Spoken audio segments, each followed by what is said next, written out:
Saya izin berdiri ya, Bu Priska, Bang Aribandian. Alhamdulillah, puji syukur kita panjat kepada Allah Subhanahu Wa Taala berkat rahmat dan hidayahnya.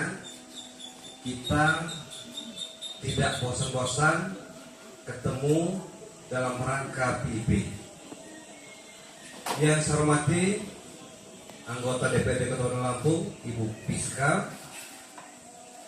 Narasumber yang kedua, narasumber yang pertama atau narasumber pada kegiatan hari ini, Bang Aribandi, para tim pendukung kegiatan PIP ini yang dilaksanakan oleh Mbak Priska, bapak-bapak serta ibu-ibu, ibunya banyak, bapaknya yang cuma beberapa orang saja, yang sangat saya hormati pada siang hari ini.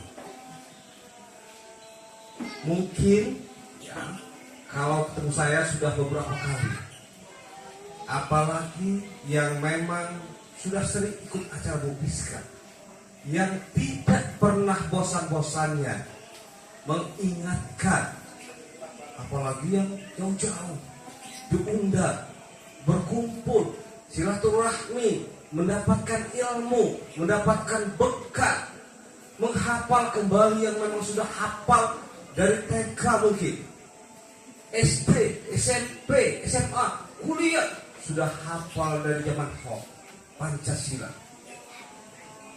Tapi persoalannya adalah aplikasi dalam kehidupan kita di masyarakat. Kalau kita lihat, kalau Pak RT misalkan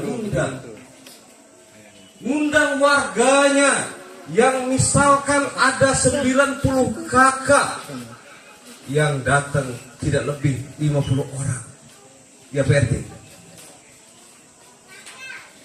50 orang sudah terlalu banyak yang datang. Padahal ini untuk keberlangsungan RT. Bagaimana kita ditanamkan sudah menghafal dari awal, dari SD sampai dengan sekarang masih hafal bunyi dari Pancasila. Tapi aplikasinya di tengah masyarakat yang masih ogah-ogah. Kita yang seharusnya punya tugas, emak-emak apalagi, mendidik anak, itu tugas siapa? Kedua orang tua. Siapa yang paling sering?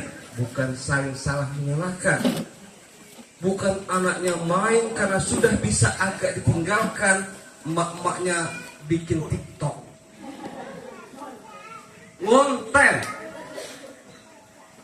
joget-joget, sampai direkam, sampai yang ada yang banyak aneh-aneh di televisi.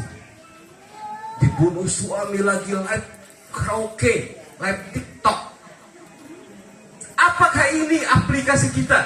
Padahal kita yang seharusnya memberikan pendidikan Pancasila, lingkup keluarga terlebih dahulu. Lingkup keluarga terlebih dahulu, tapi anak-anak kita lihat pendidikan kita. Anak-anak kita yang tidak tahu kita siapakah itu, padahal bagian dari pembangun bangsa 20-30 tahun yang akan datang. Kembali lagi, malam pulang jam 9, jam 10 anak kita. Kita tidak pernah pantau, tidak pernah ditanya, lagi ngapain nak? Sudah sholat belum nak? Ini tugas kita bersama, belum di sekolahan kita. Kalau dulu misalkan anak yang lebam-lebam dikit dipukul gurunya, nggak ada yang ngadu-ngadu Pak ya. Tahun 90 ke bawah, nggak ada yang ngadu-ngadu. Sekarang bukan hanya lebam-lebam, si lentik telinganya langsung ngadu ke pihak polisian. Takut ujungnya ketika lihat anak didiknya berantem di depan gurunya, gurunya hanya berucap, saya sudah menyelesaikan jam pelajaran saya ketika di kelas. Siapa yang salah? Bukan hanya gurunya yang salah, kita terandil dalam menciptakan generasi kita penerus kita, bangsa kita nanti. Ini intisari dalam Pancasila. bagaimana kita beragama, bagaimana kita menciptakan peradaban yang baik, bagaimana kita menjadi satu untuk keteguhan negara kita, bagaimana kita bermusyawarah ikut dalam sebuah pemilihan, bagaimana kita menciptakan supaya negara adil kepada rakyatnya. Bagaimana kalau kita sendiri bagian dari sebuah negara asal-asalan dalam aplikasikan Pancasila tersebut? Sekali lagi saya sering sampaikan, ketika pemilu, ketika pilkada, yang ditanya bukan hanya milih siapa, tapi sembakonya dapat berapa kilo, minyaknya dalam orang satu tadi diambil semua, milihnya terserah saya, tapi minyaknya diambil semua. Tanya kembali berapa pasarannya, Pak RT? Berapa sekarang pasarannya? Di rumah ada 4, Pak RT. Ini hal yang sepertinya kecil menjadi sebuah budaya kebiasaan yang ada pada diri kita, membentuk generasi penerus 20 tahun yang akan datang. Anak-anak kita sendiri yang akan merasakan. Iya, belum kerasa sekarang.